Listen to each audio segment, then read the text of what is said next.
Today we have with us a visionary, an architect, a writer and a philanthropist at heart, Mr. Suresh sir. As an architect, I have to be a creative person in the morning. By 11 o'clock, I have to be a manager here, then 12 o'clock, I have to be a lawyer. So you are everything in one frame. Well, I have to be everything. Maybe decades and above, few mistakes that architects make in today's world. Once they come out of your college or institution with a degree or postgraduate degree, one thing, hey, this is art I am equipped with. That is not the case. As I told, architect have to be jack of everything. Yeah. Little bit of knowledge here and there. You lack in one aspect of it. Unlike other profession, architecture is a slow process. Yeah. Sometimes, one of your project, you design today, it will see the light of the world after 10 years, 15 years. If you see our ancient homes, traditional homes, those things were much more sustainable than any of the Western building. There's always this perception, everybody says, east facing and southeast facing, northeast facing. It shouldn't be. I feel Vastu Shastra is a proper science. Right. It is science, it is generated centuries ago. So now you have traveled over 25 countries. And what insights do you have to give from these global cities that we can apply here in India to make our cities more livable, more sustainable? What I do is, every year, I donate so much of trees to villagers. Okay. That also fruit trees, like high-end mango trees and other. I give it to them so that those people will take care of it. If it's a jungle tree, they...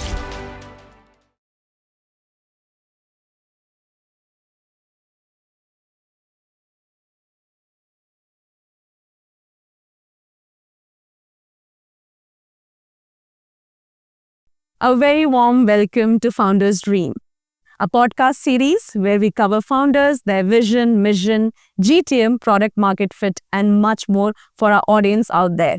Today we have with us a visionary, an architect, a writer, and a philanthropist at heart, Mr. Suresh sir. You're not a founder, you're just not an architect, but you are a dreamer at heart. After spending so many years in the architect industry, building a successful firm with so many of your employees, designing landmark projects, driving social responsibilities, initiatives at state and national level, and leaving such a huge, meaningful impact. What is the dream that arrives you, and what is the dream that drives you today? Thank you very much, Anuradha. It is my pleasure attending this podcast. And I will say a little bit excited to be part of this. And first of all, thank you for you and entire your team. And as you told, I'm a dreamer. It is 100% true, I'm a dreamer. But this dream, my dream is slightly different. Because everybody have dreams. As an architect, my dream is to realize or make others' dream to lie. When I tell others, there are, what is my responsibility is to my client. Without my client, I would not have done so much of project. I would not have done anything at all. True. Then, of course, I have a lot of responsibility to my society. That includes my family, my friends, and my staff. I have a lot of responsibility to them. And I wanted to certain extent, fulfill their dream as well. True. And why realize how I will make it realize for them is making the space. Making the space for them to play, them to work, them to live. And by doing that, without disturbing or without damaging anything of the environment. Because environment is the prime thing. We are all living here in this world because of the environment. If the environment is not there, none of us is there. That is, these three people, I keep my thing always responsibility alive. And my dream is to create a new space, encouraging space, space with a purpose, space with a meaning, so that other people can enjoy their life in fullest. Rightly said.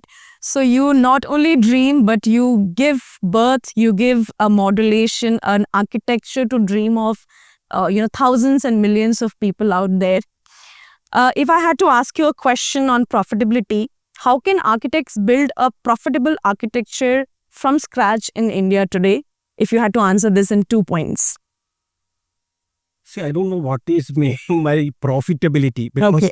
if I'm a true architect, I don't think the profitability in terms of Monetary. or anything. True. As I told in my first question, this profitability is if I can achieve, if somebody can, some society can enjoy this space, that is, I'm profitable. Yes. Yes. Now, having said that, but for in the modern world, if you wanted to live a decent life, if you want to do something, you require money. Okay, definitely money. And today's the architects are struggling because of various reasons. True. Now, for getting into a profitable business as architect, you require so many things, because it's not only many architects must be very creative, very good in their subject, but still they fail because of so many other things. Because architecture is definitely, it is creative, but at the same time you have to see what is the societal demand, what the people wants, and what is the current business scenario, how does business flows. So many things are there, and you have to be good at law, because you have to work within the law. No? You should know the bylaws of Bangalore, Mumbai, Delhi, and you know the general laws also, how to work within that jacket. Then of course you should know the little bit of finance also. Yes. How to make your client profitable. Once you make your client profitable, automatically they will give more work to me. Yes. Then it will be my work, or my organization will be more profitable. Yeah. It's a combination of A lot of things. Yeah. So basically it is culmination of environmental, societal factors combined with a lot of creativity and yet being cost effective. Somebody used to tell, as an architect, I have to be a creative person in the morning. By 11 o'clock, I have to be a manager, yes. Then 12 o'clock, I have to be a lawyer. No. And so you are everything in one frame. Well, I should be an engineer. I have to be everything. Then, if you can combine that balance, you can achieve that balance, you are successful. Right. So everybody now knows what is the idea of success if you want to be an architect. What are a couple of mistakes that you feel now that you know architecture for, maybe decades and above, that few mistakes that architects make in today's world? See, some of the thing I mentioned already in your previous question. Then architects, see what the architects think is, once they come out of your college or institution with a degree or postgraduate degree, one thing, hey, this is art I am equipped with. That is not the case. Getting a degree or postgraduate degree is only a starting point of your life. Your life begins because whatever you learned in college and what is the real world situations are totally different. True. Because of various reasons. Because the world also keep changing. Evolving. And your curriculum thing may not be changing every same pace. Same pace. True. That way, there is a lot of difference between the academical to real world. If you can cope up with whatever change is happening in the real world, many people doesn't do that. Many people do what, this is, I know, this is the beside. You do it like that only. Oh, I am not there. You are not flexible. Architect has to be flexible to the society and this changing tide. Yeah. That is one thing I feel. The failure you asked, no? Yeah. Yeah. Then that is one of the main thing. Then as I told, architect have to be jack of everything. Yeah. Little bit of knowledge here and there. If you lack in one aspect of it, then you are failure. Maybe good in design, but you are very bad in managing finance. Finished. If you are good at marketing, but you are good, bad at something else, you are finished. You have to be good at every aspect of. Yeah. So, for all the young architects who have just gotten out of college, what is senior architects like you or you are doing to help them ease the difference between their syllabus and the real world demands? See, that also I think that to a certain extent I have mentioned, those who are coming out from the college, now they are facing the real world. Now you are coming from a small pond, your institution like a swimming pool. From swimming pool, you are directly going to the ocean. You are going to an ocean. Yeah. And only thing is the present students who's coming out from the college. Yeah. they have a better knowledge, or at least they have a source of knowledge, digital knowledge, anything. Knowledge wise, they are much more superior than, we oldies. Yes. Yeah. But you come with much more experience. They are very much equipped. Yeah. They are very talented. They are very creative, and digitally they are much superior than us. Digitally, social media wise, they are much superior in our thing. That way, they have all the ingredient to succeed.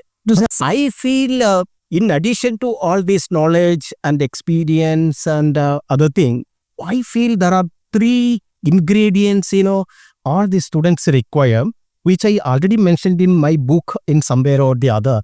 That is the 3 thing is, you require a passion. You require a passion to become a good architect and a good human being. For becoming an architect, first you have to be a good human being. Right. If you are not good human being, you can never be a good architect. Right. That is, passion is one of the most important thing. Yeah. Then another thing, unlike other profession, architecture is a slow process. Okay. Sometimes, one of your project, you design today, but it will come to the, it will see the light of the world after 10 years, 15 years. For same reason, every architect Must have passion patience. and patience. Yes. You feel. Passion ho gaya, then patience. Yeah. Many people, lack these things. Like- They will drop out somewhere. They will left out somewhere. Then third thing is, you require a persistence. That means you should have continuously, just because of there is some setback, you should not stop there. True. You should continuously working. These 3 P are very, very important for, it's not only for architects, any other thing also, but for architects, it is more relevant. Relevant. Yeah. So as per our architect, Sir Suresh, sir, you have 3 P's that all our audience must cater to if you wish to be an architect. That is persistence, passion, and patience. Right. And I think that is a human ask, not just if you want to be an architect, even a good human being. Because if you want to be a good architect, you have to be a good human being. Yeah. So, sir, I have a question which is very intriguing to me. As I have seen myself growing in my late 20s and early 30s now, I hear of a lot of interior designers. Yeah. Be it Gauri Khan, the Bollywood is filled with it, or even, otherwise you have a lot of people from NIFT. But I often don't hear of a lot of architects.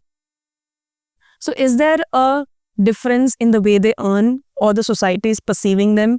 Where is the lag and how do we solve it? See, I think you heard because you are already in the branding industry.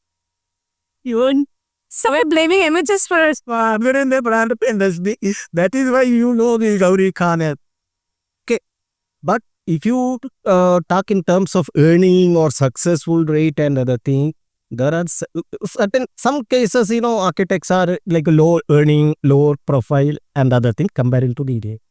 But there are people much successful and earn lot of money than any of these interior Designers, right? There is absolutely no comparison. No Of comparison. course, there are certain interior designers, they also earn very poor, but architects are not behind them much. They will. So can I say they're unsung soldiers who may not be seen by society in the upfront, but they are the backbone? I think India is concerned, yes, it is unsung soldiers, because in other countries, they give a lot of recognition. Every building, this building is done by FLW, this building is done by somebody else, this building is in India. There is no, even we have traditionally, there are a lot of temples and other things, but nobody, it will be done, it is done by Shah Jahan, or it is done by somebody, but nobody knows who is the architect. Spend their life to build that. Yeah. That is why in India is concerned that unsung soldiers is the right term. way of it. Yeah. How should architects charge their clients realistically in today's market? See, generally, if you talk about charging realistically, it's a very, very difficult question. And our institute, that is Indian Institute of Architects or Council of Architects, have their own standard fee structure. Okay. But nobody charges according to that thing. Okay. Because that, clients find, it is slightly above. Upper end.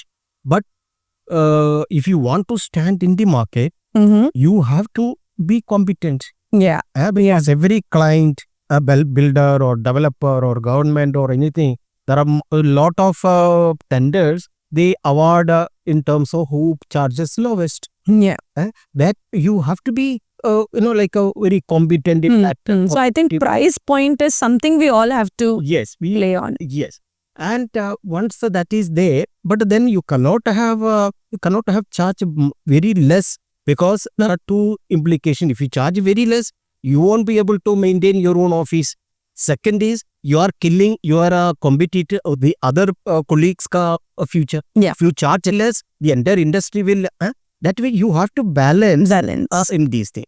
Then having said that, we charge generally depends upon the size of the project. If it is a small project, we charge in terms of so many percentage of the entire building cost. Okay. Or sometimes we charge in terms of square feet. Suppose if it is 5 lakhs, 10 lakhs square feet, we charge per square feet so much of thing. Right. But there are times, they negotiate with the client and architects, then arrive at a lump sum figure as well.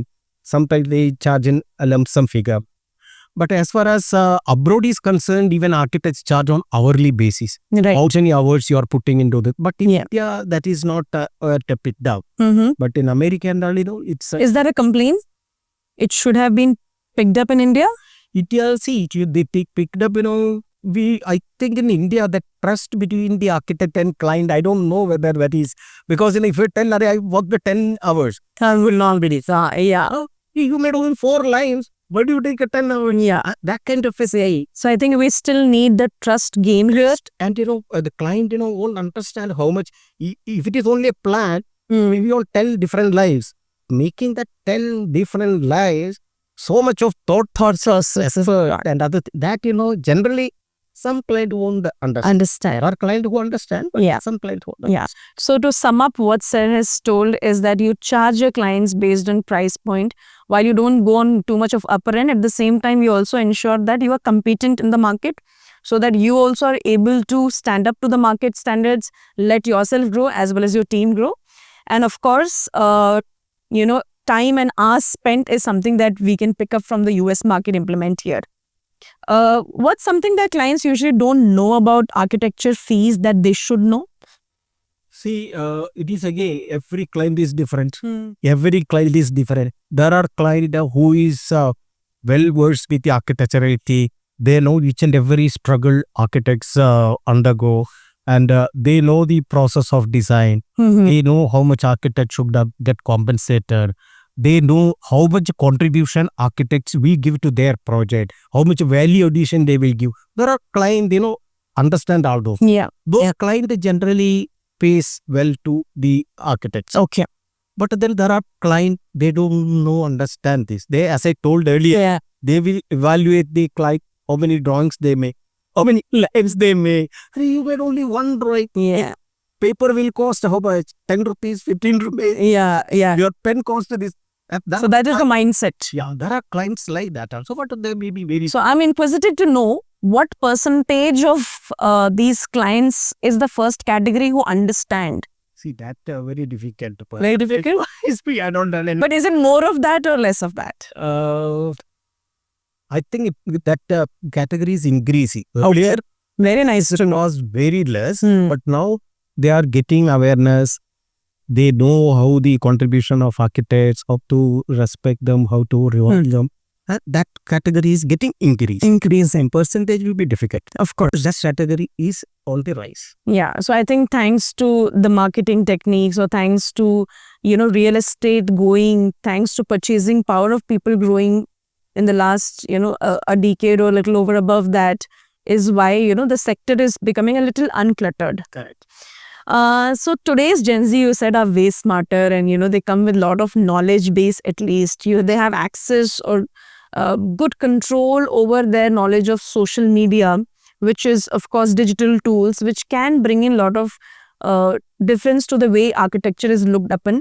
What do you have to say that how are they shaping architecture today with this knowledge base? Yeah, of course, they are capable of reshaping. And I told about the knowledge and other thing.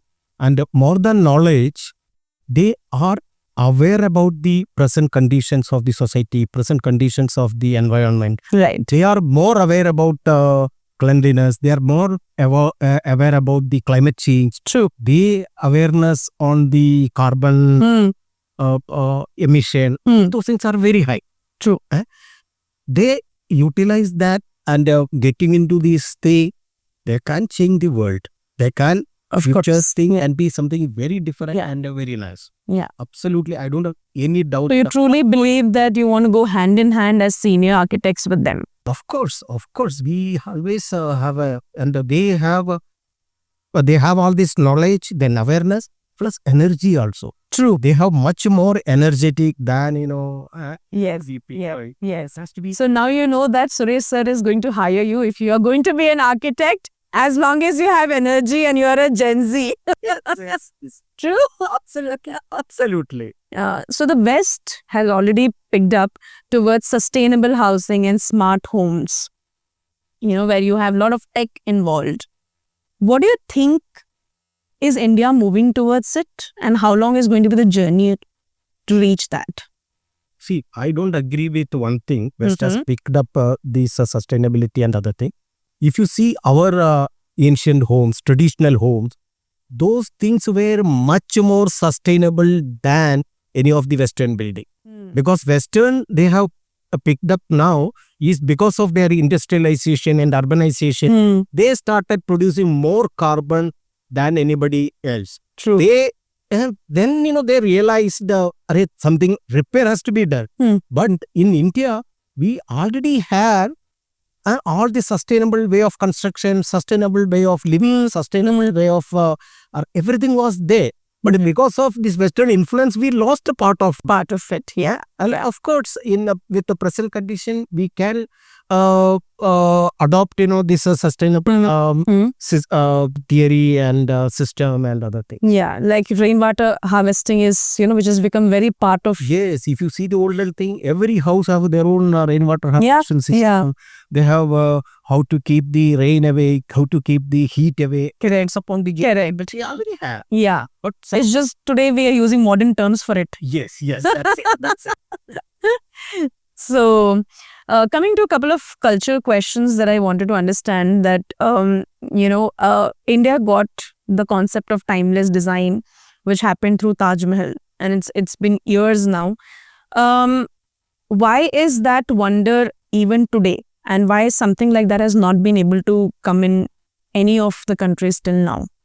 See, when you talk about timeless design, timeless means the what is called the aesthetic of that particular building or function of that building.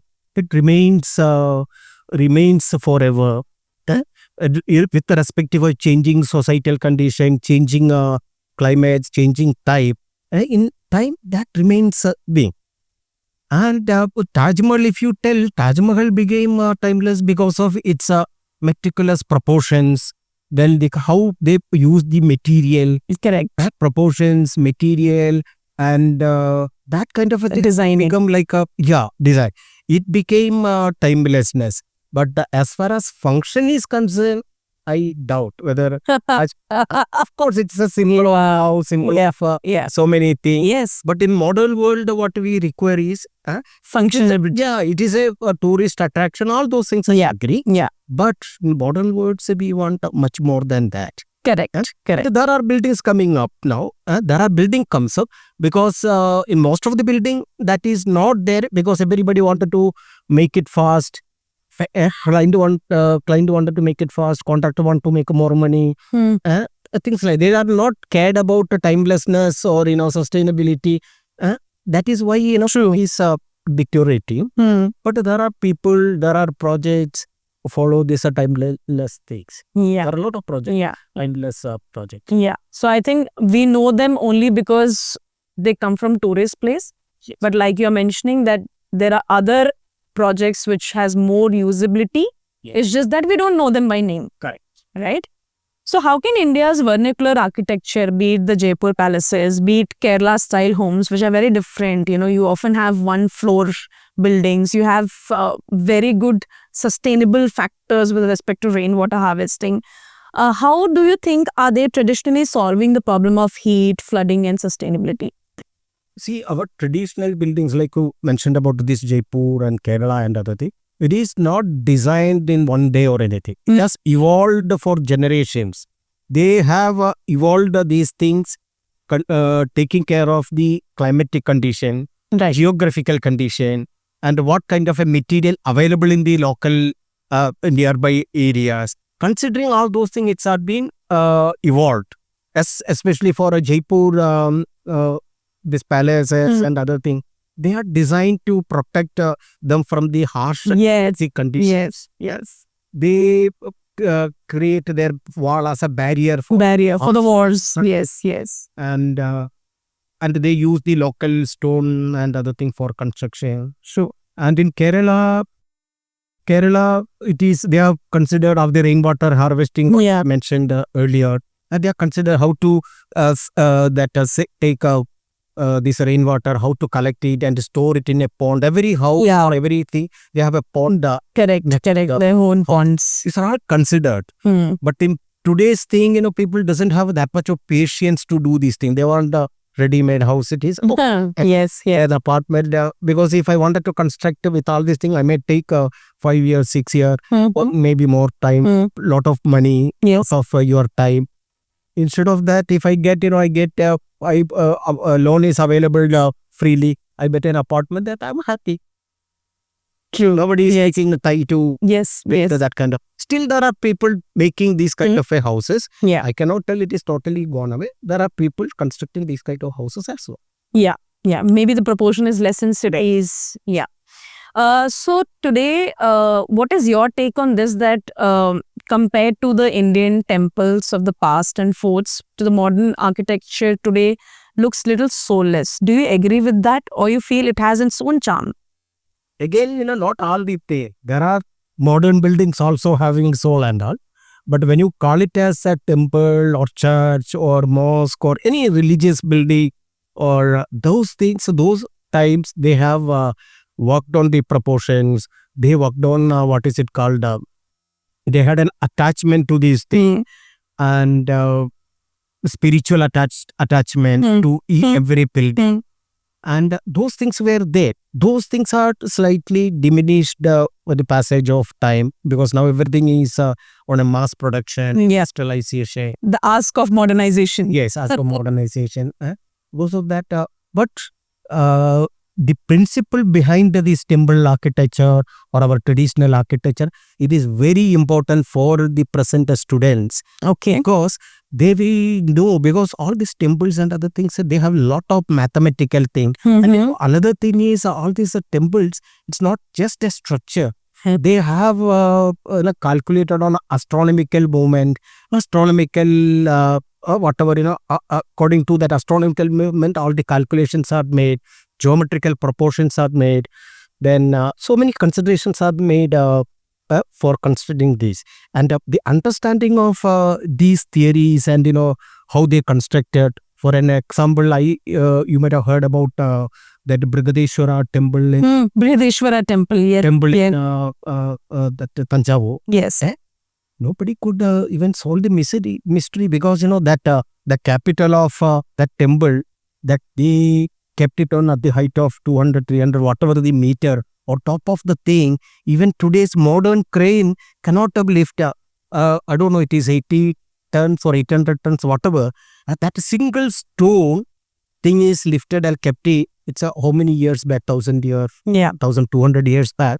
They have done. They had a technology of that. Even today's thing, we will not be able to do something like that. True. Similarly, you can see Ajanta, Ellora Yeah. caves, the kind of a carving, cut down the thing. Even with the modern machinery and the technology, one is very difficult to make that kind of a thing. That means we had a lot of technology, knowledge. Yeah. Right? Yeah. It's a very enriched culture. Enriched culture and other thing. And today it is very difficult to make that. Yeah, it makes me feel like I'm going down the memory lane of history books, about Harappan civilization, Great Bath and all of that, Right. while having this conversation with you. So I'm sure, the audience is thoroughly enjoying the podcast. what do we tend to copy from the West when we already have, like you mentioned, in the previous question and now also, such architectural history and vastness and richness? Why do we tend to still copy the West? See, there is absolutely no need to copy anything from the West. Only thing is because of colonization and they have globalization, and we somehow, they created a scenario like, everything in West is the best. Yeah. Not the true. And our self-esteem somehow, somewhere, being lost. Correct. That is not the case. We have a rich history, we have rich tradition, everything. Yes. And that doesn't mean if anything West have something good, we can adopt. Yeah. We need not copy it. We should understand why they have done, what they have done, and adopt to here. True. But blindly copying what the Western has done, it's a foolishness. Yes, It is a foolishness. And when we have such rich, architects in India, and I'm sure you have studied from here, you have implemented all your work here, you have helped this society grow, to cater to so many millions of people's dreams, then there's no need to copy. We require that self-esteem, and we should feel self-confidence. Yeah. We can, if they can do, we can do better. Yeah. That is a thing you require. Yeah. So all of us, we must know now that we need to have self-esteem. So the podcast is just not about architecture. It also calls for, as Indians, as whatever dreams you might be following, if you are an architect or not, self-esteem is something that is very, very important. Whenever I hear of people buying houses here, there's always this perception, everybody says, east facing and southeast facing, northeast facing. It shouldn't be south facing. Do you really believe that this is something that we must be looking, or this is myth and we need to rise above this in modern architecture? See, somebody tells south is bad, north is good, then that is this, it is a myth. Okay. But if you study this is based upon Vastu Shastra. Yes. As per Vastu Shastra, you enter here. As per Vastu Shastra, you sleep like this. Yes. As per Vastu Shastra, you go to toilet in this direction. Yes. Bed should be in this direction. Yeah, this is all myth, and this is all created. It's all miscreate. What is it called? It's created. Yeah. But if you study the Vastu Shastra thoroughly, because I am not a exponent of Vastu Shastra or expert of Vastu, but whatever knowledge I have in Vastu Shastra, I feel Vastu Shastra is a proper science. Right. It is science. It is generated centuries ago. It's based upon various theory. It's based upon climatic condition. It's based upon nature. It's based upon planetary movement. Right. Because even as per the latest scientific research, they prove every object in the universe are interconnected or interdependent, interrelated. Vastu Shastra telling that only. Yeah. Vastu Shastra telling, if you are building a house or building a township, building a temple, it's all related with the various other elements of the nature. True. Now that, somehow these people misquoted or misrepresented for their own benefit and said, don't they enter here, don't do here, south face, east face, north face. You have to understand the thing. And a lot of Vastu Shastra principles and the scriptures and other things are lost. Right. But that doesn't mean you can call entire Vastu Shastra as a myth. It's not a myth. The myth is considered by those who doesn't know about it. True. Those who doesn't know about it, because those people think whatever the ancient science or anything all myth. It's not correct. All this science, Vastu Shastra or Ayurveda and other thing, it's all developed after centuries of research and experiments and other thing. Right.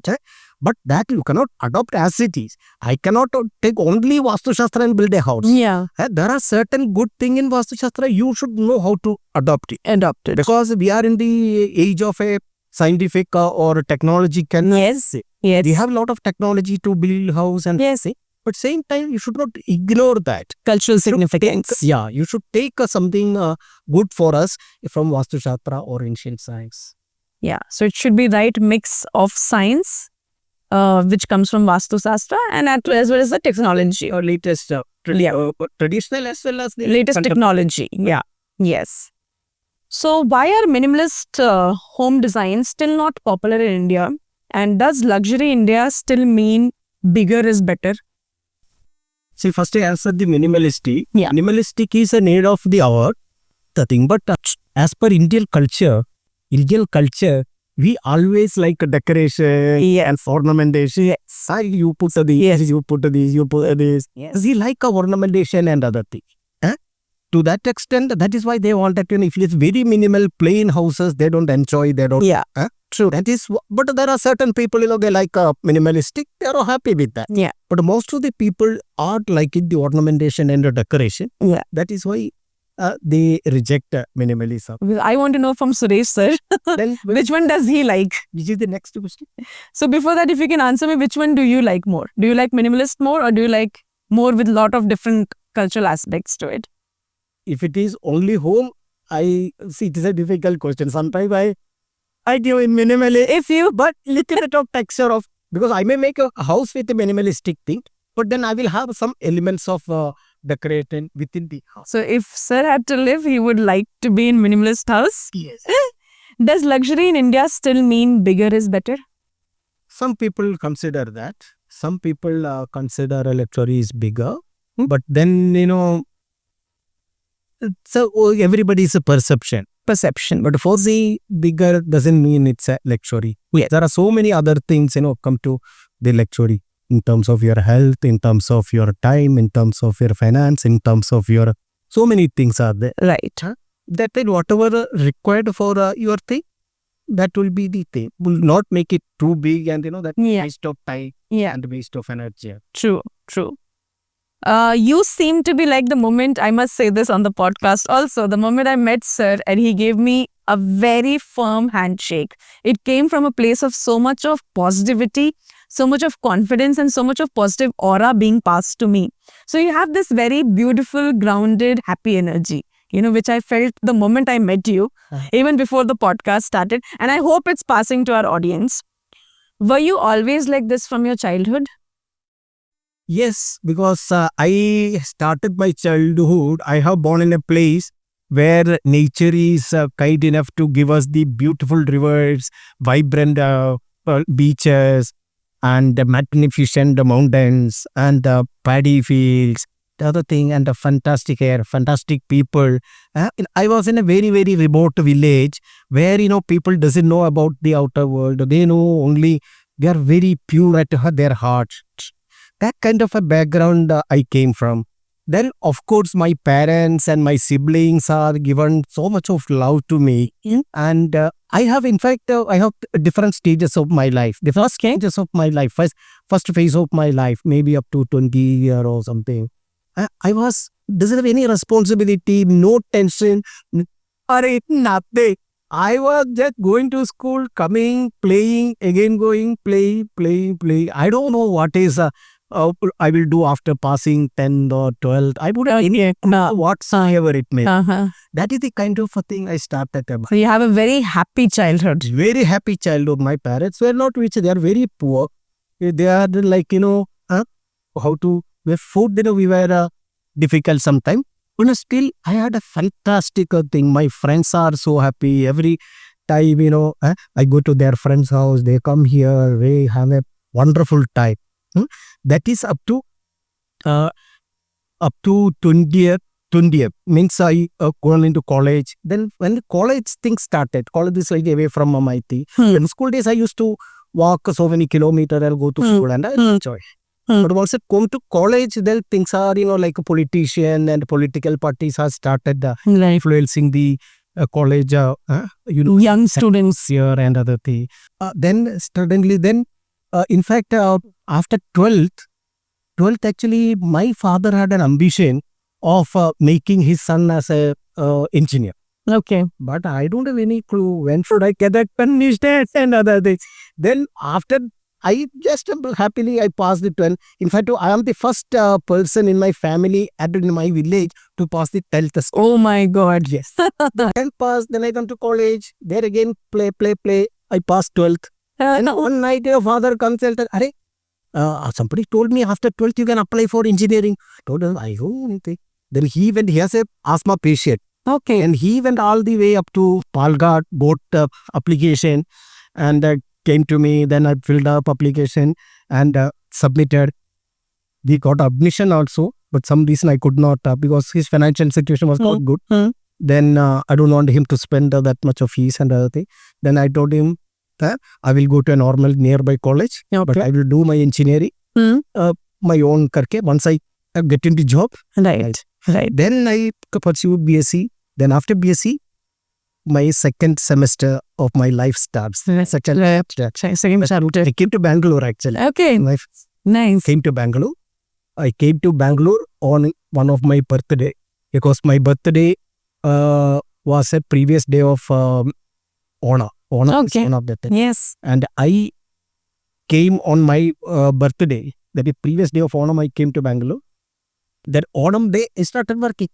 Lovely. I worked with an architect in Sadashiv Nagar. Okay. Yes, I worked there. Simultaneously, I registered an Institution of Engineers for a study.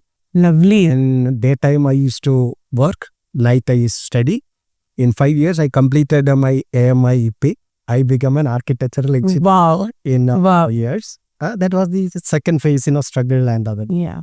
Then I was working in Bangalore, did so many things. Then here also, I got an engineer, I got so many awards and other things.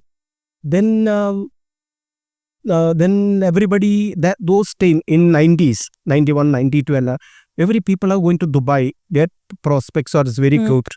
Then everybody told me, why can't you also? Because I'm working here, but the other thing, I wanted to help my parents, I want to help my family.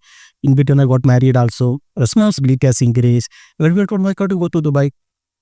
Then I started applying for a job in Dubai. Okay, lovely. Then a company called me to an interview in Mumbai. Then I went to for a thing in Mumbai. Then there it's a different story. I will maybe another. Yes, definitely. First two stage I already. Yeah, so in the first two stage, I'll bifurcate. In terms of your childhood, you mentioned. So you had a lovely childhood growing up, and somewhere this messaging goes to our audience that you don't have to put so many tensions in your head. It's nice to have fun, enjoy your childhood, and still you can fulfill your dreams, right? Yes. Yeah. And second thing is, again, having a very deep understanding of, your parents and how much are they able to afford, and coming that from emotional standpoint and making that effort to start earning and not being a burden on them is, something that we all have to learn from Suresh sir. So very, very proud of that journey. Who were your role models, if I have to ask about the first phase of life? See, as such and as I told, I don't have any dream or I don't have any what I should become. Yes. Same reason. No role models. I don't have any role model, but there are a lot of influencers in my life. Okay. That is, first influencer is my father itself. Because he's a poor man. Sweet. He's a good carpenter. He's a good contractor. Okay. He's very intelligent. Even engineer used to come and ask him if some problem is to be. Engineers used to come and ask him how to do it and all. Lovely. That kind of a thing.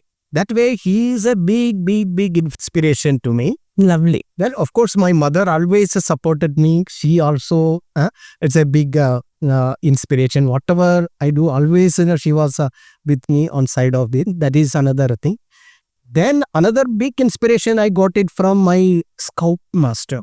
Okay. When I was in 8th standard, I joined Scout, Boy Scout, and we used to go for various camps and other things. You attended Jamboree in Faridabad, and a lot of camps. We attended athletic competition. We won, I think in 1974, we won the state level championship. Oh, lovely.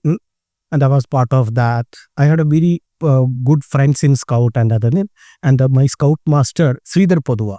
He was a big inspiration at that point of time. Then that point of time, these are the people I'm exposed to. Yeah. I don't have any other exposure than that. And it did second stage when I was in Bangalore. I had, because I was working with one office called NR Nadir. And he was a good influenced me. He liked me. And at those times I used to make all pens, no computer and all that. Mhm. All handmade drawers, everything. He supported me. And I used to make a good perspectives. And Right. now in those year, I think in 1982, 83, whatever time, Marpapa came to Bangalore. And there was one building, I think in Church Street or somewhere there, on building. And it's been inaugurated or visited by Marpapa. And the building owner wanted to give a nice picture of that building to Marpapa. Then he was hunting for, who make a good perspective. Somehow somebody came to me. Wow. I had a chance to make a drawing for Marpapa. Even though I couldn't meet him personally that time, I made a drawing for Marpapa. Wow. That is in my early career, So, lovely milestones. Yes. These are then afterwards, after my second stage, there are many people came into thing. I took them as inspiration. I traveled with them. I heard from them. I listened them. I met them. Right. I can Right. Right. So I think everywhere we have to agree that our parents, our teachers and people we work with are the first source of inspiration. Yes. Yeah. So what made you choose architecture in specific? Is that because you didn't go to the engineering college? No, even architecture. See, there are many architects. They are good at drawing. They are good at so many things. They in the childhood itself they design. I have to be an architect. But for me, that was not the case. I have a very clue. I don't know even the profession of architecture exists only. True. True. But when it comes to my Bangalore journey, when I started working with an architect, Right. I was. They tell I'm good at a drawing. I don't know whether I'm good or bad, but everybody appreciate my drawings and other thing. Then when I wanted to select the branch of engineering, I can take civil, mechanical, electronics, aviation, architecture.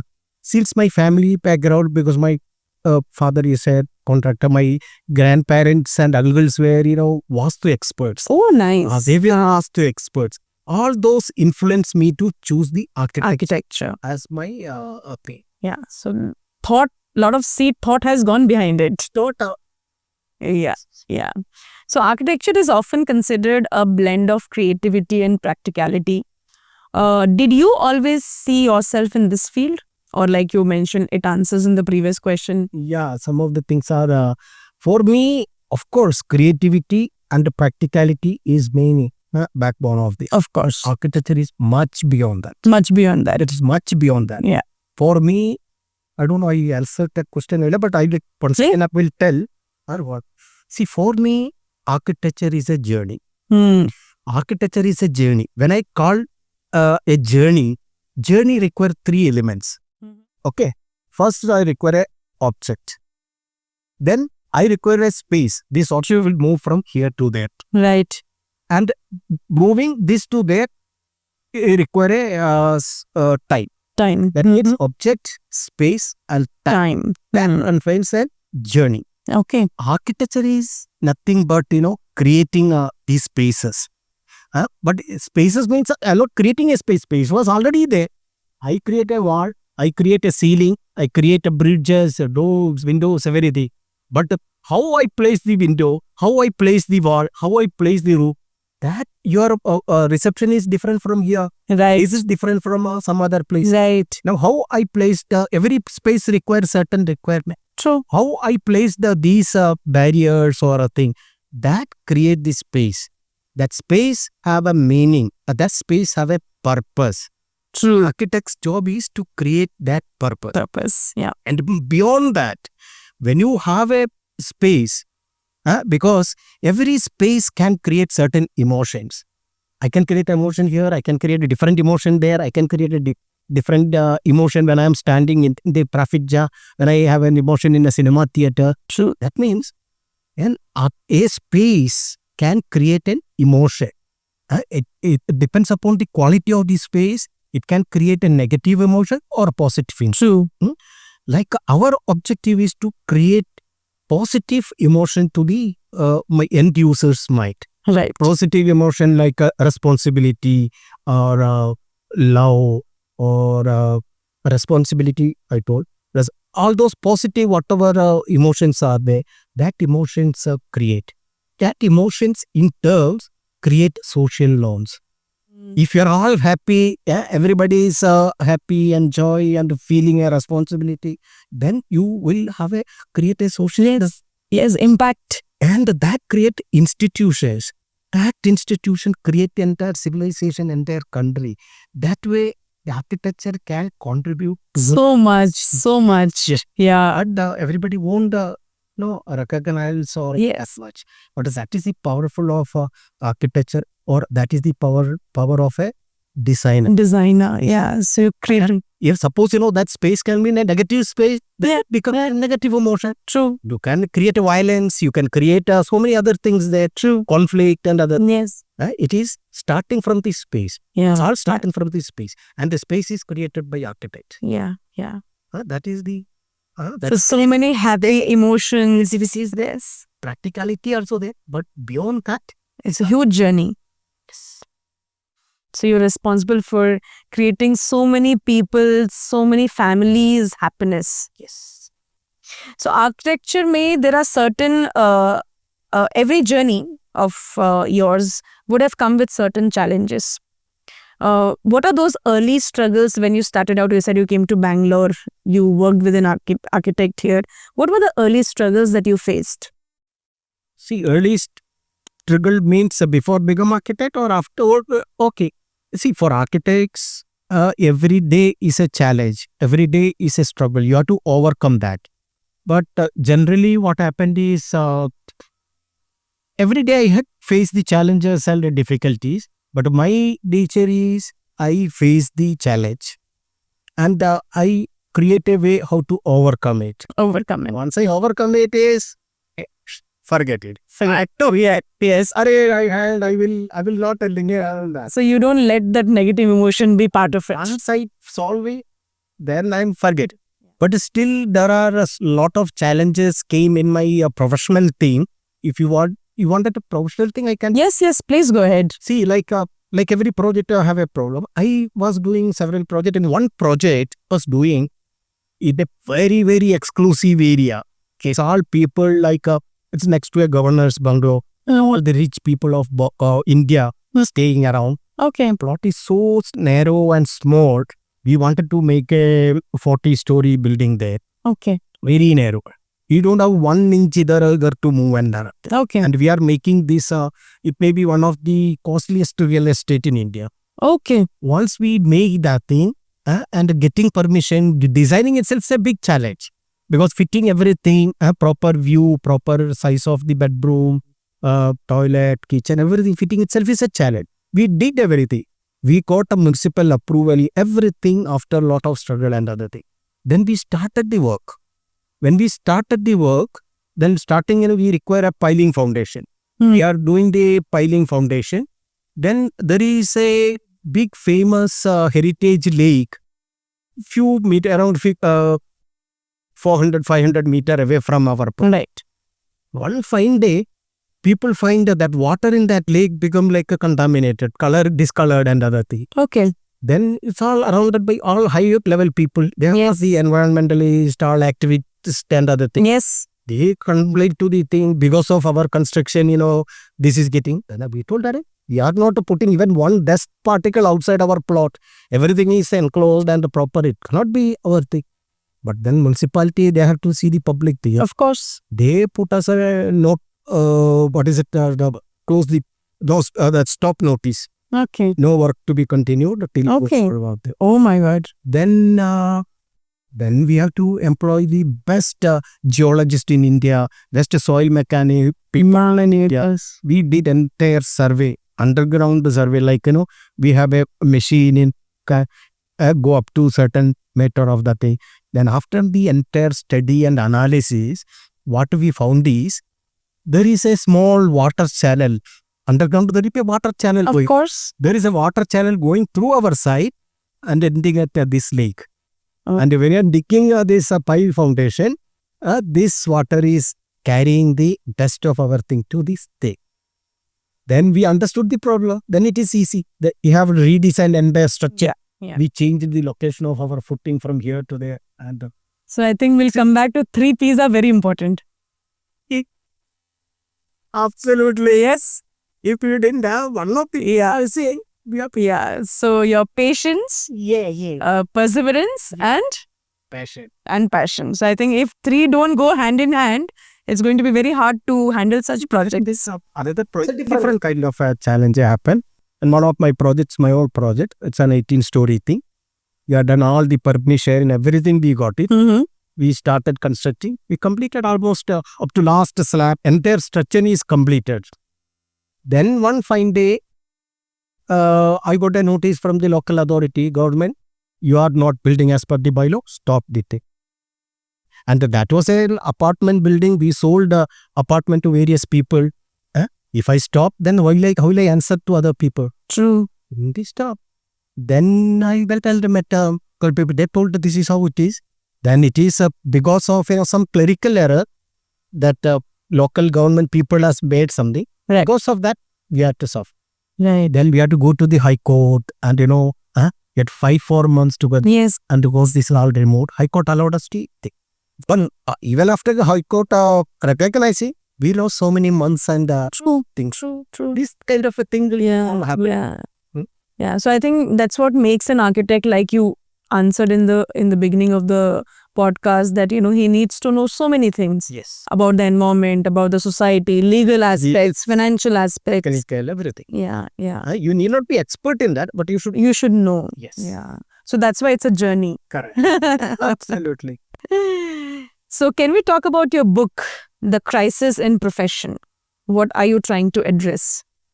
Yeah. My book name is The Dream Dialogue Journey. Okay. So we'll talk about your book, The Dream Dialogue Journey. What is that you're trying to address through this? See, first I'll tell you how I made it. Okay. Because I never had a habit of reading books. Okay. Forget about writing a book. Whatever book I read, I read half the thing. Okay. Then I had to stop because of my hectic schedule or something or the other. Yes. I had to stop. I don't read the full book at all. Mm-hmm. But then what happened is, as I told earlier, in my earlier life, it was so hectic. I was traveling here. Even just day before this COVID lockout came, I was in Istanbul, I think. Mm-hmm. I was traveling. Just one day before the lockdown, I was continuously traveling.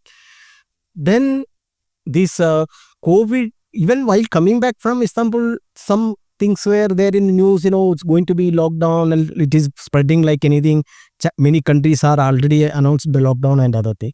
But I didn't care much. But then after 2 days, suddenly lockdown announced.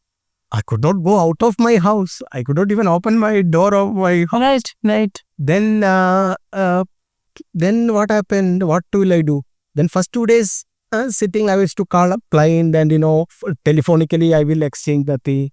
Then I started painting. There was some empty paint and canvas lying for ages together. I wanted to paint, but I never got a chance. Yes. This is the best chance. I painted a few canvases and other things.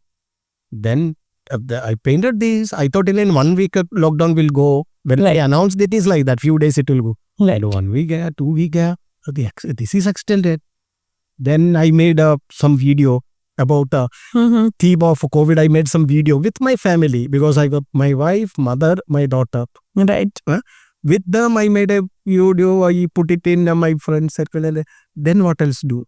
Then every day I get up and I started scribbling my experience and other thing. Right. My daughter was there with me.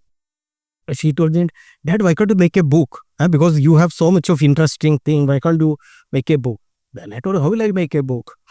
You don't worry, you write it. Then, we are getting lot of Facebook and other thing, lot of messages. I got introduced to one Jyotsna Ramchandran from Chennai. Okay. She's a book coach. Then she had given some hint about how to do it. Oh, nice. Yeah, program it, how to structure it and nice. Then I started getting up at 5:30. First 1 hour, you would write. And other things. After that, I used to start 1 hour I dedicated for this book. Okay. Every day, I wrote around 1,000 words. Okay. Then every day I wrote 1,000 ways. When I daughter get up, I used to read in front of her. Used to Lovely. she used to give some Feedbacks. feedback. Hey, Dad, instead of this, why can't you do that? Yeah. Yeah. That I keep writing. Then it become 20,000. Then this Josna told you require something like around 40,000 words for a book. Then I 40, 30,000, 35,000, 40,000. But still my story is not over. Then I We'll have part 2. yeah, then I thought, okay, 40,000 I will get a cut off. When I stop there. But it's all scribbled. If I give to somebody, they won't be able to read only. Right. And they told you have to type it. And I took a mobile phone every day. I start typing. Wow. 1,000 word I typed it. Mm-hmm. Then my language also not a very good. Very raw. You can experience that. Then I had a friend who is studying for masters in architecture in Ahmedabad. Nice. I used to send my thing to her. She Okay. thought a polish करके Wow. मेरे को वापस दिया. Nice. And the end of the day, that my story or this book has come to some shape. Then I wanted to find a publisher. I want to get a forward to be written. I have contacted various people to write a thing. Then I called up. I sent a message to one James Lowe. He's one of the world famous architect in Hong Kong. Lovely. Yeah, he replied to me. I don't know about you, what you are, what you are writing, how will I write a thing. Then I just a small description of my thing is given to him. Told I'm very happy to write for you. So sweet. So sweet. Then I send the synopsis of book to him. He wrote a wonderful forward. Wow. A wonderful forward. Then I was hunting for the publisher. Then there is one publisher from Chandigarh. There are 3-4 publishers came forward to publish. Then I selected this publisher. They have some architectural background. That's how it is published. Then when I published the architect Hafeez contractor, Birajan Hiranandani. Wow. Very dignitary came for the book publisher. Oh, lovely. Many people had given him wonderful review. You would have heard Charles Benninger. He passed away recent. Was an American architect, but settled in Pune. Once I met him in Pune, I told I'm writing a book. Then he told, Hari, give to me. Yeah? Then I gave the rough copy before publishing. I gave a rough copy to him. The next morning, he called me. Whole night, he read the entire book. Wow. He called me, Babu, it is a wonderful book. Very nice. Actually, I wanted to come for your launching such an but he's very old. That time only he was 90 plus and up. I told, sir, I will do one thing. You don't come all the way to Bombay. I will come to your place. You give me whatever to your thing, a video. He has told something about a book. How Lovely. Lovely. So you are truly passionate at heart. story.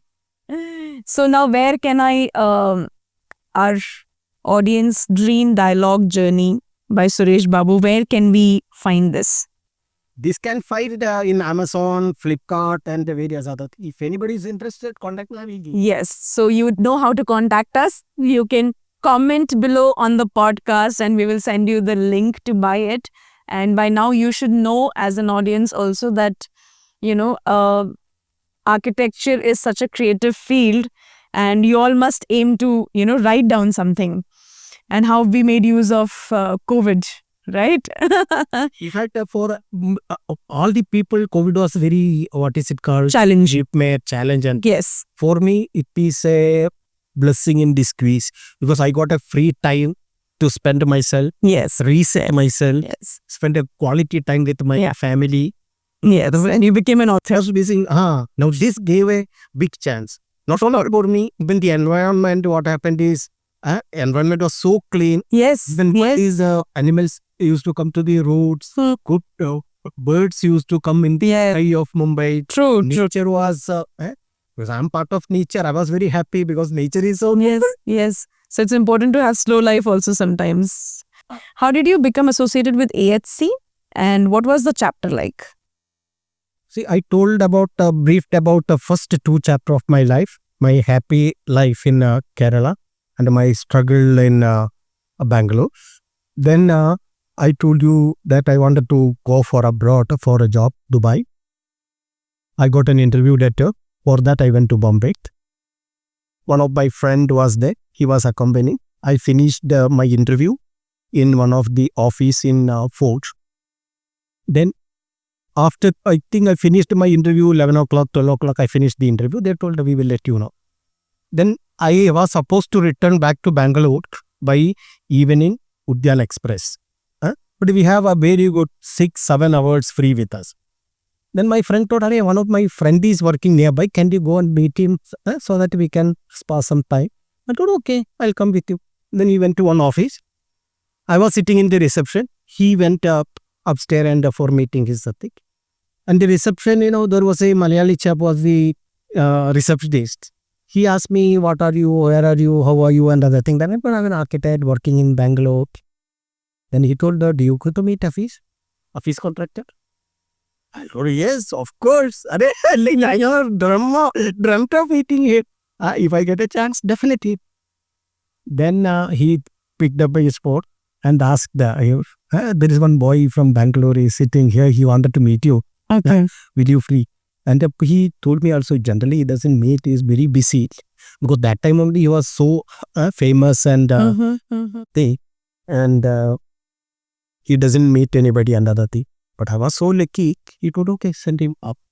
Then in front of me, where I was sitting, there's a long, big staircase going up.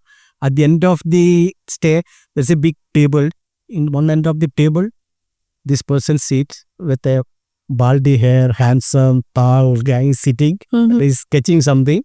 There are 3-4 people are around him. He called me. He called me and asked me to sit. Then he asked about what are you doing? I told I'm working in Bangalore doing thing. And then he told, "Do you have any drawing or portfolio?" I don't have any portfolio and nothing. Any drawing at least? I don't have anything. But luckily in my pocket, there was some paper. I have some certificate copy or something. I wrapped that certificate with one paper. That paper has some of my drawing. Oh, lovely. It was a soiled. No. I just took it and how will I show him? But it's like I just showed him. It's a partly torn paper. I showed him. He looked at this for a few minutes. I found out that we like that. Then he asked me after this thing, "Why can't you make one perspective like this for one of my projects?" Right. Told him, "Definitely, sir, I will make it for you." Yes. Then he told, "Do one thing. You come and meet me tomorrow morning. I will give a project. You make a drawing like this." I was in my mind, "I'm going tonight. I will like up." But I didn't tell him I'm going tonight. Karke. I told, "Okay, sir. I will come and meet you tomorrow." I told my friend, "Ye aisa bola." Told, "You cancel your ticket. Don't worry. If he is asking, cancel your ticket. Go and meet him tomorrow. Take whatever appointments, assignment he gives." Then I canceled my thing. Next day morning I came. He was not there. He came a bit later. He asked me to wait for some time. With long wait, he called me again.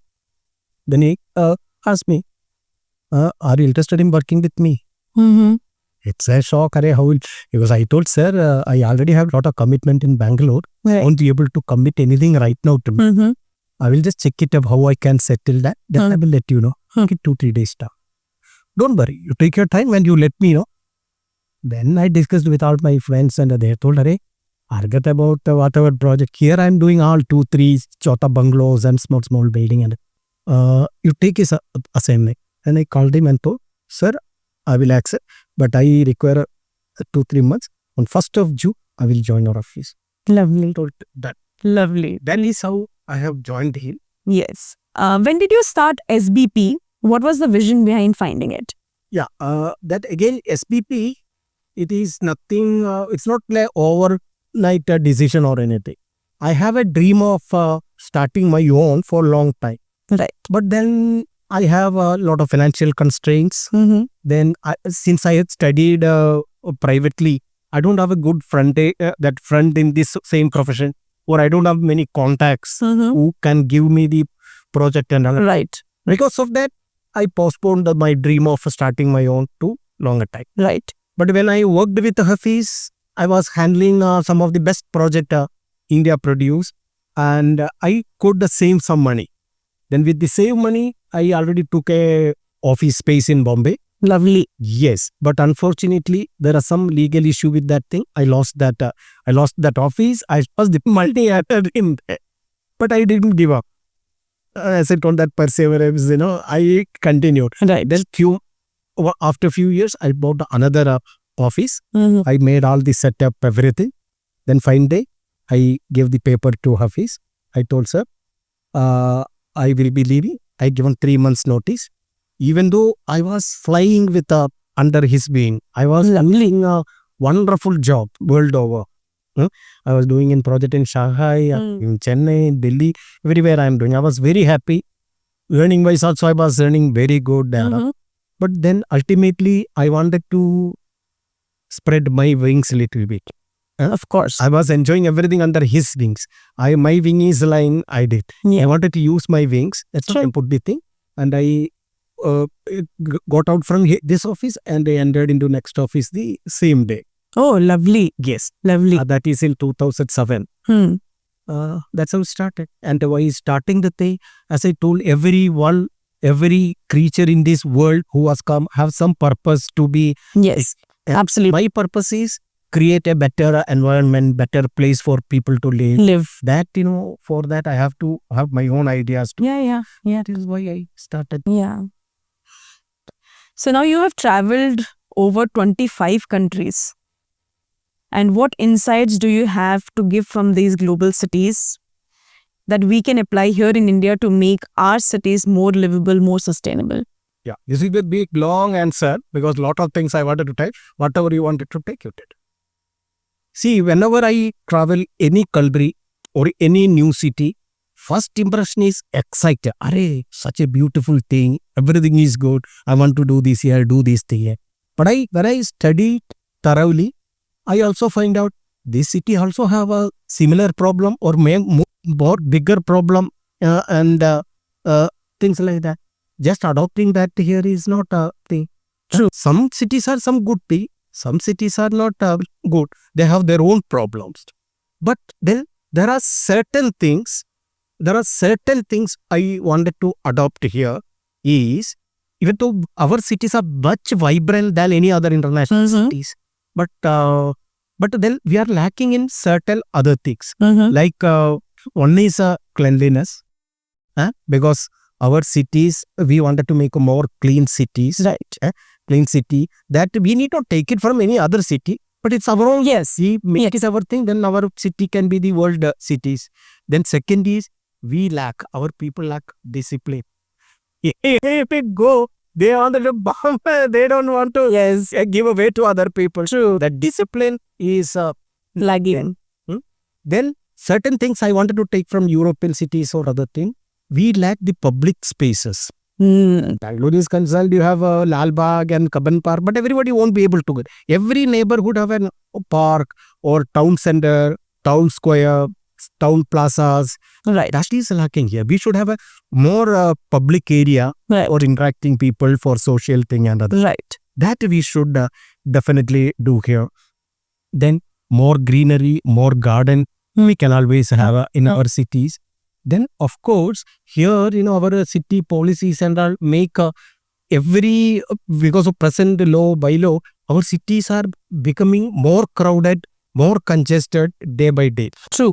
What I feel is we should stop making new building in our city. Yes. It's against me and my profession, because making building in city is advantage to me and the builder and other. Yes. But I strongly feel we should expand our cities. Right. We should make satellite cities elsewhere. Yes. You improve your transportation. Exactly. Because if you go to any European cities, Munich or any other city, people live 100 kilometer, 200 kilometer away, but they will be able to reach in half an hour they are working. Yeah. And here, if I wanted to cross Silk Road, I require half an hour minimum.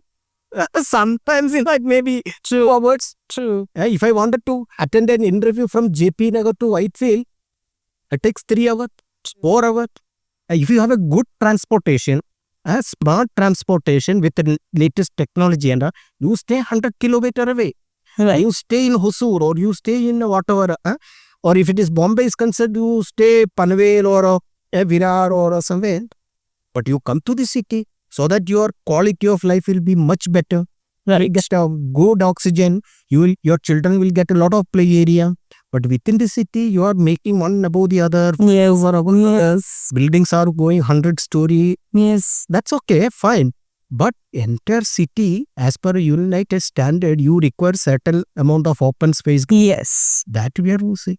And these things, if you do, our cities are better than any international city. Correct. And people should come here and appreciate it. This is so cool. Yes. In fact, I am working on such a project to give to government how to make our city better and other things. Okay. And Because, if you can speak more about that project. what I wanted is, see, today, India government, our economy is booming. Yes, absolutely. Economy is booming. We are today, I think, 5th economy in the world. Yes. We wanted to make it to the 3rd thing. Okay. Now, for economy, our cities are the main economic engine for the thing. Okay. Now, if you take up, there is a lot of survey happens in international cities. There are various organizations, they take the survey of the best livable city. Now, they major livable city, they select around 172 cities and they have a different parameters. There are 30 different parameters are there. Based upon that, they rank the cities. Right.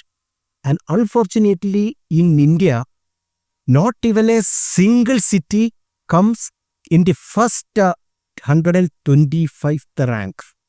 And the first rank is going lesser than 125.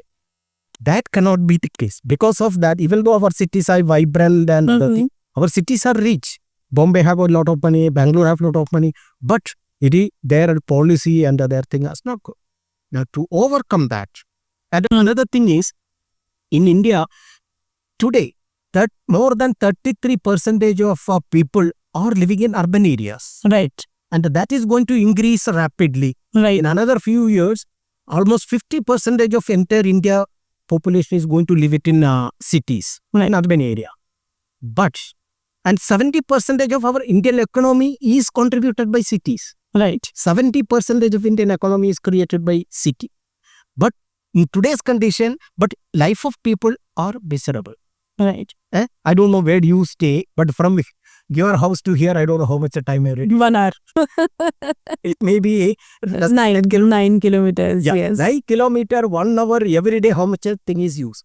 So instead of that, I am telling the government, I made an entire master plan, entire design of it. You take it away from your main city center.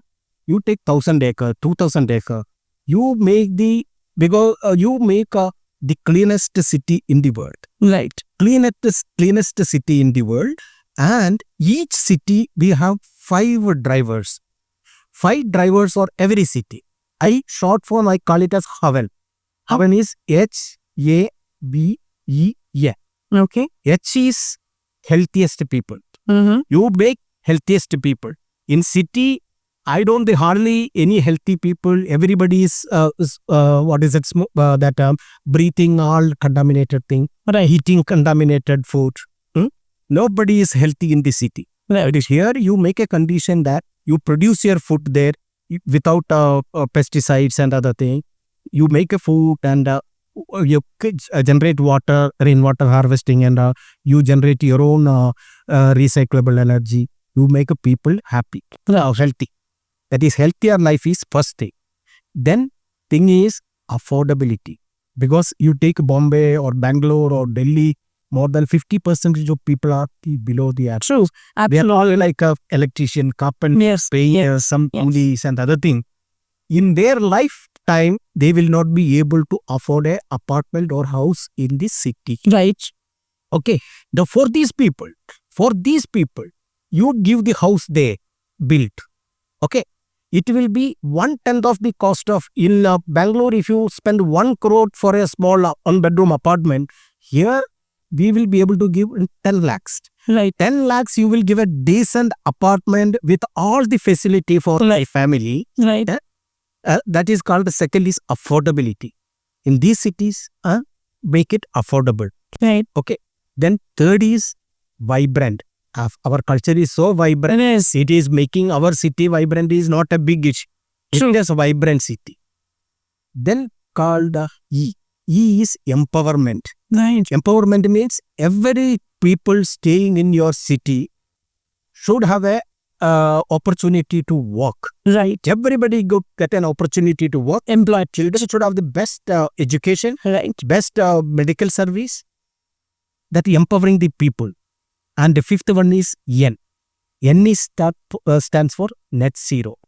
Because our biggest problem internationally is the climate change. Climate change. Carbon. Absolutely. Absolutely. Here, we will not allow any diesel petrol vehicle inside the city. Hmm. It's only autonomous vehicle. Autonomous vehicle. That is if required. But all other thing is either pedestrian or bicycle. That means, suppose I'm staying there. Everything is available in 5 minutes walk or 10 minutes walk. Right. My children will be walking for 10 minutes, they will be in their school. Right. If my parents want to go to a hospital, 7 minutes. Right. Right. And if I wanted to go for a market to buy, 3 minutes. Everything is available so that you don't require a vehicle only. When avoid the vehicle, like in COVID time, how clean it was environment. Yes. I want to create that kind of an environment. And if somebody wanted to go long distance, use autonomous vehicle. That also common pool of vehicle will be there.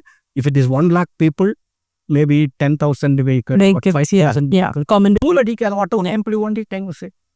That kind of a city, it's my dream. Yeah. I hope for one day it will come. Yes. Yeah.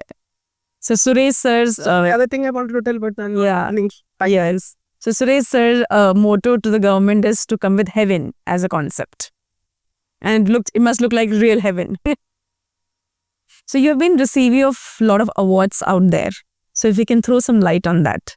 See, when you call about professionally, I got several awards. But one award I always remember is, I told you about my childhood. It is a carefree period, no responsibility and everything. But on those days, I mentioned about I was in scouting and other things. Mm-hmm.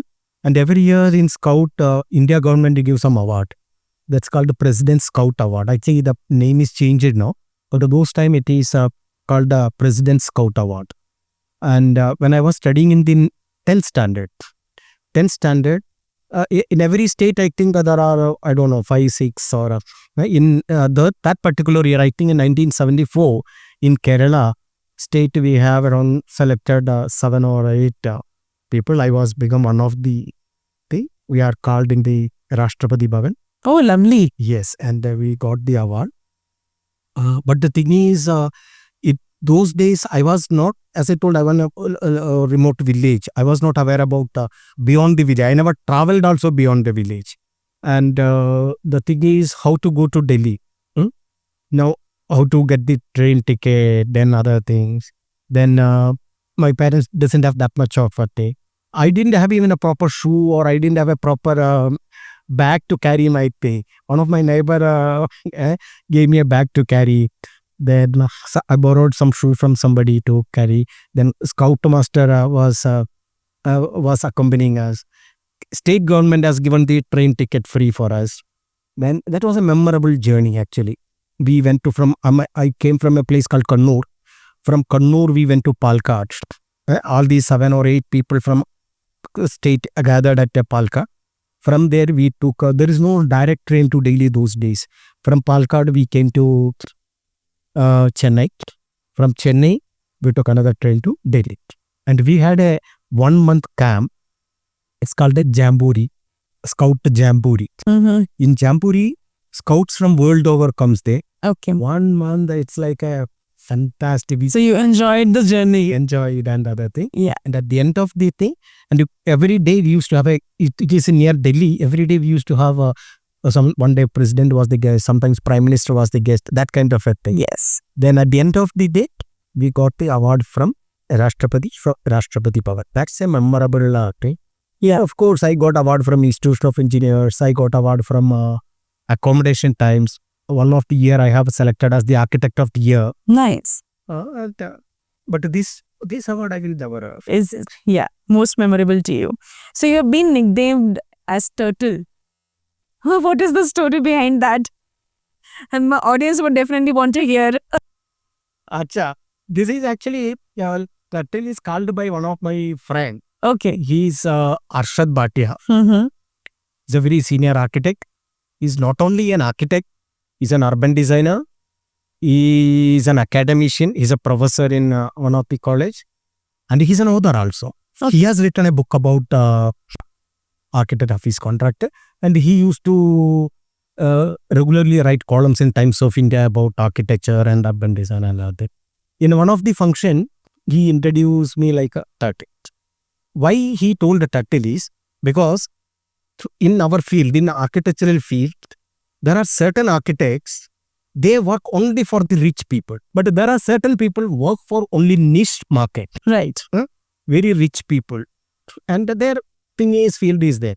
And they are very, what is it called, celebrities. They themselves become celebrities. They work for celebrities, then themselves become celebrity. Those people are called goldfish architects. Okay. Goldfish work, they will work on this. Goldfish, we generally keep it in aquarium and in a small pond. Correct. Gold is that. Correct. For they are not care about the people behind them, Yeah. other side of the society, they are lost. Then there are another kind of architects. They not only do for rich people, but they do for poor people and society and other things. Those people are called jellyfish architect. Okay. Because jellyfish can survive in the ocean. Right. Goldfish cannot survive in the ocean. Jellyfish survives in the ocean. Right. Then I thought, he will call me as a jellyfish. Then he don't know, you are not jellyfish. You are a turtle. You are a turtle means you can live in ocean and you can live in land also. Because why he called this? Other than architecture, I do so many other things. Right. But generally, architects doesn't write books or anything. And I am one of the very few who wrote a book. I don't know that, but as per him, I am one of the few people that wrote the book. That's why he called turtle. In addition to my authoring the thing, then I do so many other things also.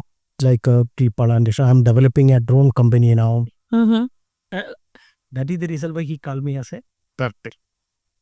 So among the architects out there for audience to know, so you have the goldfish, you have the jellyfish, and you have the turtle.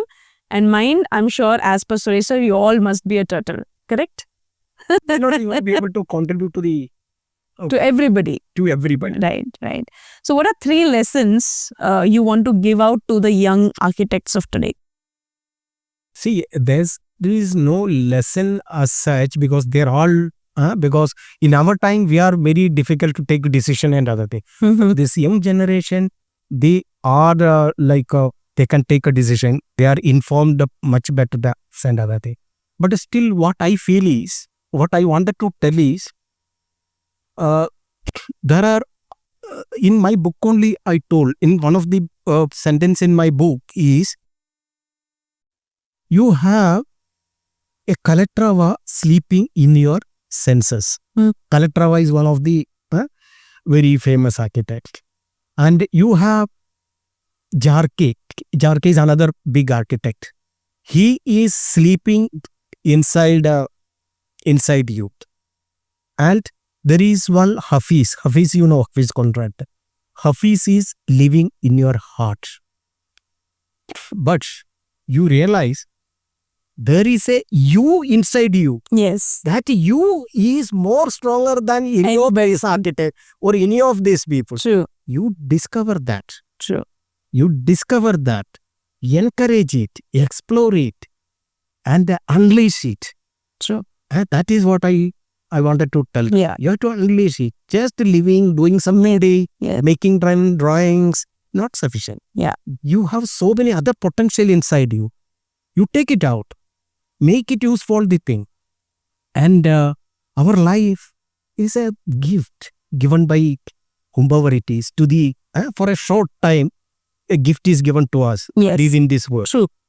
And before going away, give a return gift to the world.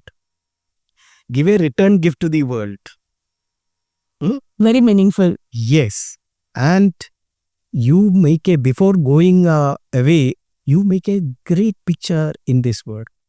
Entire universe is your canvas.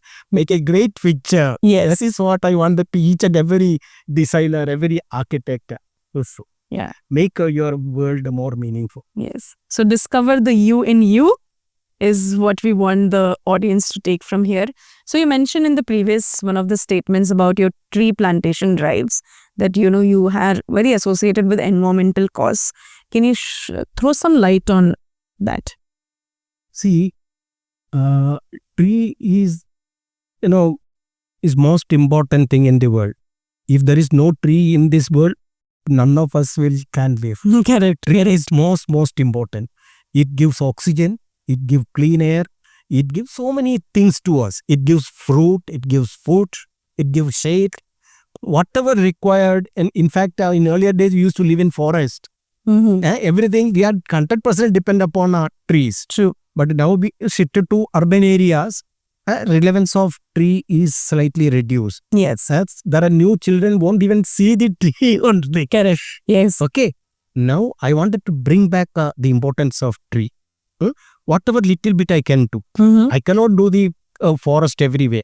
But whatever I can do, what I do is every year I donate so much of trees to villagers. Okay. That also fruit trees like high-end mango trees and other. I give it to them so that those people will take care of. If it's a jungle tree, they will not take care of. They will take it and if it is a free tree, they will do is they will water it and other. And I can see some of the areas, it's all started the fruits and these people are lovely. They are right. That is what one thing I do. And second thing is, wherever I get a place, I have taken few land here and there. Okay. When I took it was completely barren land, completely rocky thing, and everybody used to talk is why do you want to take so spoil your money there and I made those lands completely like a forest with the trees and other thing. I removed the rock, filled with the soil. I made trees. Well, that is how I wanted to make as many trees much possible before I go away. Maybe I was with this is your beautiful way to give back to society. Yes, one of the way. Yes. So in your opinion, how can an individual contribute to changing the world around them in whatever ways, smaller or bigger? See, I told you earlier also, every creature in this world, whether it is a bird or animal or human being or reptile, fish, everybody come to this earth with a purpose. And every creature is doing their bit. What is supposed to be a crow supposed to do? Crow comes, do and vanish. True. They are limited. But nature has given more intelligence to human beings and more power of dreaming to the human beings. Yes. Okay, now we should, everybody, every one of us have a certain purpose. Only thing is we should understand what is to be done. Everybody need not do the same purpose. Other animal is concerned, cow is means every cow the same thing only. Right. A human being, everybody have a different talent, different capacity, different attitude, different thinking. They should do something to the society. But most of the people, what they do is, they wanted to amass more money, they wanted to amass more property, they wanted to be fame, they wanted to be powerful. In that process, they are damaging the nature. They are damaging it. That should not be the case. They should be aware about our purpose so that we should do something to contribute the nature, contribute to the society. Meaningfully. Yes. That means everybody should be aware about their responsibility. Right. Aware about their responsibility and to do according to that. Then our world will be so beautiful. Yes. So I think, while asking you so many questions, I just realized one thing. I cannot call you an architect alone. You have built a journey of life of yours in a way that the whole idea is to give back to the society and in different ways. So I think everybody out there, among all of us, it's a huge learning for me. It's a huge learning for our audience that, just don't become a career. Don't decide to just do something in life with abilities, but find ways to how can you add to the environment, which, I'm very proud to know, be it through trees, be it through creating so many urban spaces, be it through writing, you're giving back to the society. So I'll just ask one question from the book. If you had to tell to our audience and, the youngsters out there who want to be architects, who want to be into this place, what is that one paragraph or few sentences that you would want them to read first from your book? one sentence which I already told in my introduction. Mm-hmm. It's a gift. No, you have to give a retail gift to, and you have to explore yourself. A lot of hidden gems are inside. Yeah. You explore yourself. Right. The thing is, you asked one question: who is your inspiration? And Yes. Okay. Yes. now here I wanted to tell your thing. You find your inspiration not from outside. But Go in front of a mirror. You see yourself. You be inspiration for yourself. lovely. Lovely. That Yes. mirror, you see yourself. Sound inspiration is inside you. You can take a clue from other people, but your main inspiration is you yourself. Yes. Yes. And you told more than architect. I don't consider myself as an architect. Because architecture is such a vast field. I am still learning. Because for any architect, everyday learning is very important. Yes. I do it. I don't. So you are evergreen architect. learning. Yes. That is I could sir. Yeah. Yeah. I think that's why you would be, termed as one of the best architects, because every day you have made it a point to learn. And learn not just about architecture, but life. Every you told I did so many project and other thing, and every project when I see, even though I feel proud about that, Mm-hmm. but I feel I criticize my own project. Right. It is could have done that way. Mm-hmm. But that is not a final whatever best thing. Everything could have done. I criticize my own. Mm-hmm. I learned so many things from that. And I utilize for the next project. Right. So why have Indians stopped building beautiful homes like Havelis and old style mansions? See, you can't tell Indian store. There are people making Right. that. Only very rich people, some resort owners, they are making. They're making. But common people, it's not possible. One is, Usability. nobody have a time that much. True. Even we don't have a contractor to do that kind of a thing. And second thing is lot of Western exposure. You feel, that kind of a fast thing. Yeah. Most thing is affordability only. Hmm. You cannot have an affordable to build such things. Right. Right. How can architects educate clients that luxury doesn't always mean bigger homes? I don't think any architect can educate a client. It's the other way around. Yeah, clients are always, superior and other thing. Yes. But definitely we can convince them. True. Luxury, it's not only sizes. It's about the quality. Mm-hmm. It's about detail. It's about the material.